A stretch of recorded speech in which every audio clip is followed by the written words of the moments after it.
अब सुनो, इसमें बोला गया consider N expanding sphere of instantaneous radius capital R of instantaneous radius capital R whose total mass remains constant. The expansion is such that the instantaneous density rho remains uniform throughout the volume. The rate of the fractional change in density 1 by rho d rho by dt is constant. The velocity v of any point on the surface of the expanding sphere is proportional to. Okay.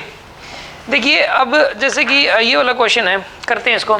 ये क्या बोल रहा है कि एक sphere है, ठीक है, ए sphere is given like this, okay, और इसका जो रेडियस दे रखा है आपको वो कैपिटल आर दे रखा है, इसका रेडियस कैपिटल आर दे रखा है आपको, ठीक है, और इसका जो टोटल मास है वो फिक्स रहेगा। एक्चुअली में फैल रहा है अपने आप ही, ये अपने आप ही फैल रहा है, और मास अगर इसका 100 के एज ना तो 100 ही रहेगा, मास चेंज नहीं हो रहा, 99 या 101 नहीं हो रहा। तो यार मतलब ये अंडरस्टूड है कि डेंसिटी घटेगी यहाँ पे, volume mass density will decrease, क्योंकि फैल रहा है, मास उतना ही है, वॉल्यूम बढ़ रहा है तो डेंसिटी तो घटनी है, तो रो यहाँ पे डिक्रीज करेगा, ठीक है ना, ये फैल रहा है तो। अच्छा, अब इसके अंदर ना एक बात दी हुई है कि 1 by rho into D rho by D T into D rho by D T is constant here. ये वाली एक तो ये चीज़ कॉन्स्टेंट दी हुई है, ठीक है, एक m इज फिक्स्ड, m को फिक्स कर दिया गया है, चेंज नहीं हो रहा, एंड r इस केस के अंदर है ना, और इस केस के अंदर वो डेंसिटी बढ़ रही, डेंसिटी डिक्रीज करेगी, वॉल्यूम इज इंक्रीजिंग, वॉल्यूम क्या हो रहा है बताइए, इंक्रीज कर रहा है, और डेंसिटी क्या हो रही है बताइए, ये डिक्रीज कर रही है। ये इन्फॉर्मेशन दी हुई है आपको, ठीक है। आपको ये बताना है कि इसके सरफेस के ऊपर कोई पॉइंट होगा, उस पॉइंट की वेलोसिटी बताओ कितनी हो जाएगी। यहाँ पे एक सरफेस पे कोई पॉइंट है, इसकी वेलोसिटी बतानी कितनी हो जाएगी। समझ आ रही है बात आपको? जब ये फैल रहा है तो इसके सरफेस पे जो पॉइंट है उसकी वेलोसिटी बताओ। वेलोसिटी कुछ इतनी होगी कि इसके अंदर ये वाली चीज़ कॉन्स्टेंट रहे, 1 by rho D rho by D T. ऐसा नहीं है कि कोई भी वेलोसिटी कर देंगे तो ये चीज़ कॉन्स्टेंट रहेगी, मतलब एक्चुअल में डेंसिटी घट रही है, no doubt, density is decreasing, but rate of decreasing the density with respect to time and multiply by 1 by rho remains constant. इसके लिए वेलोसिटी की पर्टिकुलर वैल्यू हो जाएगी, क्योंकि हर वेलोसिटी के कोरस्पॉन्डिंग ये चीज़ कांस्टेंट नहीं रह सकती। समझ आ रही है बात आपको? हमें वेलोसिटी कुछ इतनी बतानी है कि ये चीज़ कांस्टेंट रहे, तो वो पर्टिकुलर वेलोसिटी ही हो गई, तो हम उस पर्टिकुलर वेलोसिटी की वैल्यू में बतानी है, ठीक है।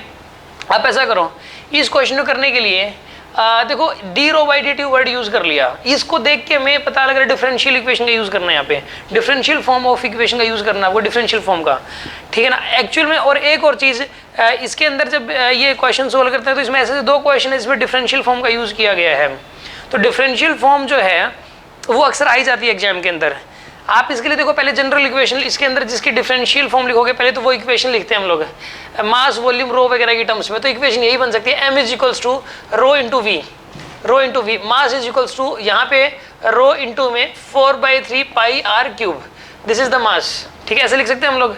अब ऐसा करो, इसकी डिफरेंशियल फॉर्म लिखनी है, इसकी डिफरेंशियल फॉर्म लिखिए आप, अब यानी कि एरर इक्वेशन लिखनी है आपको, इसकी एरर इक्वेशन लिख लो आप, चाहे नहीं लो करके ले लो, 1 by rho D rho by D T, error equation नहीं लिखनी, डिफरेंशियल फॉर्म लिखोगे। डिफरेंशियल फॉर्म बनाते हैं लोग से, जैसे कि आपके पास था P D B plus V, देखो P V equal to N R T है, ठीक है, P V equal to N R T, इसकी डिफरेंशियल फॉर्म होती है P D B plus V D P equal to N are d T. ये कैसे बनी है, पहले तो इसके ऊपर जाना पड़ेगा, लोग से बनी है, दोनों तरफ लोग ले लिया गया है, L N P V is equals to L N N R T, ठीक है। अब एल एन पी वी को लिख सकते हैं L N P plus L N V is equals to L N N plus में L N R plus L N T, ऐसे लिख सकते हो आप। अब अब इसको ना एक्स के रिस्पेक्ट में डिफ्रेंशिएट कर दो, पूरे को एक्स के रिस्पेक्ट में, पहले इसको करो, ये जगह 1 by P D P by D X plus में यहाँ पे 1 by V D V by D X is equals to L N N, ये तो कांस्टेंट है तो इसका जीरो हो जाएगा, डिफरेंशिएशन जीरो हो जाएगा। इसका 1 बाई आर डी आर का भी जीरो हो जाएगा प्लस जीरो, और इसका क्या आएगा 1 by T D T by D x, x कोई भी फिजिकल क्वांटिटी हो सकती है। एंड नाउ इसको एक्स वो खत्म कर दो, कैंसिल कर दो, यह आ जाएगा D P by P plus में D V by V is equals to D T by T हो गया। तो क्या कह रहे हो, एलसीएम ले लें, पी वी ले लिया हम, ये P V L G V D P बनेगा प्लस में ये क्या बनेगा बताइए, पी डी वी बनेगा is equals to D T by T. P U क्या लिख देंगे हम लोग, एन आर टी, टी से टी गया तो P D V plus V D P equal to ना डी टी बन गया आपके पास। सिंपल है, यानी कि ये इक्वेशन है ना, ये लॉग लेने से बन गया है। इसको बोलते हैं differential form of gas equation. In the same way अगर हमें इसकी डिफरेंशियल फॉर्म लिखनी है तो कैसे लिखेंगे? अब मैंने ये इसलिए बताया आपको क्योंकि अब एक क्वेश्चन और आएगा इसके अंदर जिसके अंदर हमें डिफरेंशियल फॉर्म का यूज़ करना होगा। ठीक है, एक इसके अंदर वो क्वेश्चन आपने पढ़ा भी होगा, वो कुएं वाला क्वेश्चन है, वेल वाला। उस कुएं वाले क्वेश्चन के अंदर उसको डाल दिया गया कॉइन का और वो टकरा के वापस आया है। उसके अंदर भी हमें इसी तरीके से डिफरेंशियल फॉर्म निकालनी पड़ती है इसकी। ठीक है ना, थर्ड क्वेश्चन है, थर्ड क्वेश्चन है राइट। इसके अंदर में डिफरेंशियल, क्योंकि ना इसके अंदर ये एरर इन द टाइम दे रखा आपको। ठीक है ना, टाइम के अंदर जो एरर है वो दे रखी है। अच्छा, एक और चीज़, हमें बीच में प्लस का साइन है इसमें ना एक आधा स्टूडेंट ये कहता है कि सर इसमें ना हमने एरर इक्वेशन क्यों नहीं लिखी? एरर इक्वेशन लिखने का वे थोड़ा सा अलग होता है। ठीक है ना, इसके अंदर हमें डिफरेंशियल एल लगा के डिफरेंशियल की, क्योंकि इसमें बीच में प्लस का साइन तो नहीं है इसके अंदर। अक्सर जब प्लस का साइन होता है तो उसको इसी तरीके से भी करते हैं। चलो कोई बात नहीं, अभी आपको बाय एक्सपीरियंस पता लग जाएगी ये चीज़ें। अब ये वाला क्वेश्चन करना है।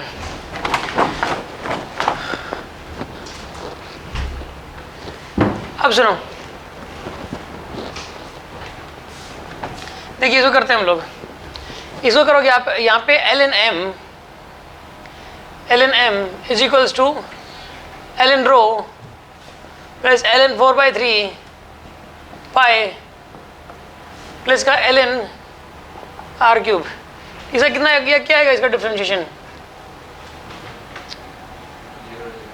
हाँ, 0। ये रो तो चेंज हो रहा है, 1/रो D rho by D X कर लो, D rho by D X कर दो, एक्स के रिस्पेक्ट में कर दो, डी टी कर दो, क्योंकि d rho by D t की जरूरत पड़ेगी, टाइम के रिस्पेक्ट में करना है, d rho by D t. इसका 0 आएगा प्लस ये क्या आर क्यूब है ना, 1/r क्यूब इंटू में ये 1/r क्यूब थोड़ा बनेगा, ये 3r स्क्वायर इंटू में, नहीं यार एल एन आर क्यूब है, एल एन आर क्यूब है, सुनो एल एन आर क्यूब है तो 1/r cube into L N का मामला खत्म। चेन रूल यूज करोगे ना, चेन रूल यूज करोगे, अब 3r स्क्वायर बनेगा। चेन रूल यूज करोगे यार, तो एल एन का मामला खत्म किया, अब आर क्यूब, तो यहाँ पे पावर का मामला खत्म किया, अब यहाँ पे आएगा dr बाई dt करोगे आप इसको। अब ऐसा करो आप, इसके अंदर है ये क्या चीज़ है, यहाँ पे कांस्टेंट है प्लस का, यहाँ पे क्या लिखोगे आप, यहाँ पे बताइए 3/r dr बाई dt करोगे आप, 3/r dr बाई dt करोगे आप। ठीक है, अब इसके अंदर ऐसा करो, क्या कह रहे हो, dr बाई dt क्या होती है यहाँ पे? वेलोसिटी। वेलोसिटी होता है यहाँ पे रेडियस जो है ना, dr बाई dt को वेलोसिटी बोलोगे आप। यहाँ पे रेडियस जिस रेट से चेंज हो रहा है that is the velocity air. तो आप इसको v से रिप्लेस कर सकते हो। तो यहाँ पे minus k is equals to 3/r v and v will be equals to minus में kr/3। तो ये डायरेक्टली प्रोपोर्शनल टू आ रहा है इसके अंदर। वैसे ना ये वाली टर्म आपको वेलोसिटी नेगेटिव कैसे सकते हैं, ये पॉजिटिव है, क्योंकि यहाँ पर dr, यहाँ पे पता है क्या हो रहा है, रो जो है ना, रो ये जो कांस्टेंट है, ये रो यहाँ पे डिक्रीज हो रहा है, तो डी पर डी रो बाई डी खुद नेगेटिव है, के नेगेटिव है, तो ये नेगेटिव नेगेटिव मिला के पॉजिटिव हो जाएगा इस चीज़ के अंदर। ठीक है ना, तो यानी ये वेलोसिटी पॉजिटिव ही आएगी यहाँ पे। ठीक है,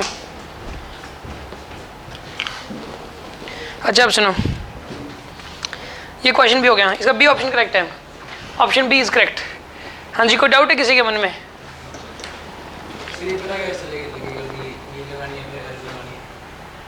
इसमें देखो पता है क्या है कि इसके अंदर भी एरर तो नहीं लगेगी। पता है क्या होता है इसमें, मुझे भी रियल बताऊं तो मतलब मैं 100% श्योर नहीं हूँ, बट जो मेरा एक्सपीरियंस कहता है, मतलब मैंने ऐसा कहीं पढ़ा नहीं, बट मेरा जो एक्सपीरियंस है, देखो उसमें तो आता है मेजरमेंट है, किसी जैसे लेंथ एरिया मतलब टाइम की मेजरमेंट की गई, और उस मेजरमेंट किसी डिवाइस का यूज़ करके, और उसके अंदर एक एरर आ गई। ठीक है ना, ड्यू टू डिवाइस। ठीक है, और ये P D V plus V D P g R d T है, जैसे इसमें प्रेशर ऑटोमेटिक हम चेंज कर रहे हैं, चेंज आ रहा है इसके अंदर अपने आप ही। इसके अंदर ऐसा नहीं है कि प्रेशर की मेजरमेंट की गई और उसमें एरर थी, वॉल्यूम की मेजरमेंट की गई उसमें एरर थी। इसमें वॉल्यूम में डी वी है चेंज इन द वॉल्यूम, जो ऑटोमेटिक आ गया और हमें दिखाई दे रहा है। ठीक है, तो इसके अंदर एल एन यूज़ हो गया। ठीक है ना, मैं भी जहाँ तक ये वाला लग रहा है मुझे। और सेकंड ये वाली चीज़ है, इसके समझ आ रहा है मैंने जो बोला आपको।